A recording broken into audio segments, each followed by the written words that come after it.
नमस्कार व्यूअर्स, आज हम बात करेंगे अस्थमा।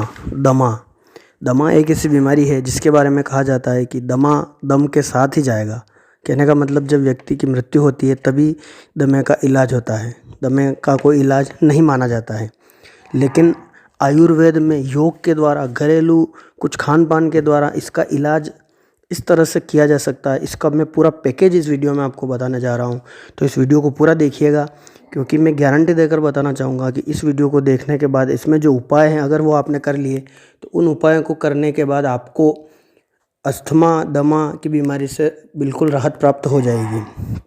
तो बात करते हैं हम अस्थमा। सबसे पहले अस्थमा होता क्या है। अस्थमा जो होता है, जब व्यक्ति सांस लेता है तो उसके द्वारा जो ऑक्सीजन ली जाती है वो ब्रोंकाई के थ्रू लंग्स में जाती है।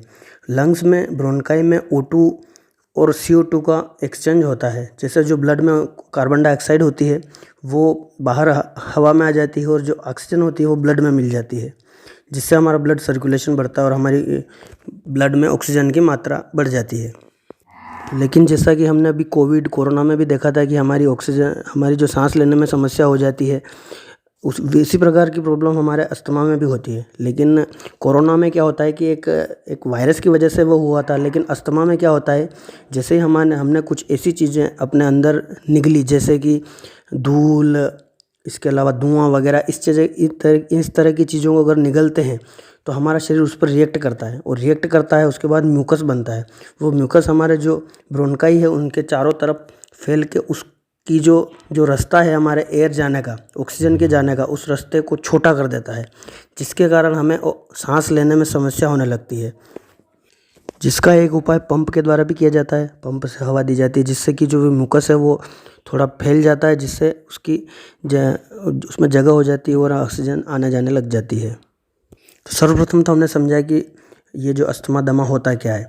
अब दूसरा है इसके कारण क्या क्या हैं, और अगला है हम इसमें सावधानी क्या क्या रख सकते हैं। और अगर हम पूरा पैकेज की बात करें तो हम इसमें जानकारी प्राप्त करेंगे कि योग, घरेलू खान पान को बदल के आयुर्वेदिक उपाय और एक्यूप्रेशर से किस प्रकार से इसको सही किया जा सकता है।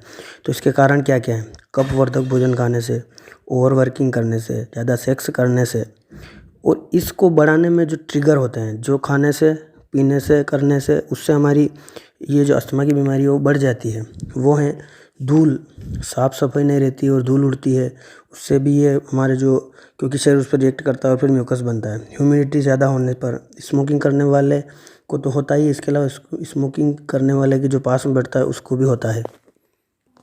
ये तो हुआ कि होता क्या है, कारण क्या क्या हैं, इसमें ट्रिगर क्या क्या हैं। लेकिन अब सबसे मेन चीज़ कि इसका उपाय किस प्रकार कर सकते हैं। इसके उपाय को हम 3 तरीके से समझेंगे। पहला है योग, दूसरा है घरेलू खान पान में बदलाव से कैसे इसको सही कर सकते हैं, और आयुर्वेदिक उपाय, और चौथा है एक्यूप्रेशर पॉइंट। इन चारों को अगर आपने कर लिया तो आपकी 100% इस बीमारी का समाधान हो जाएगा।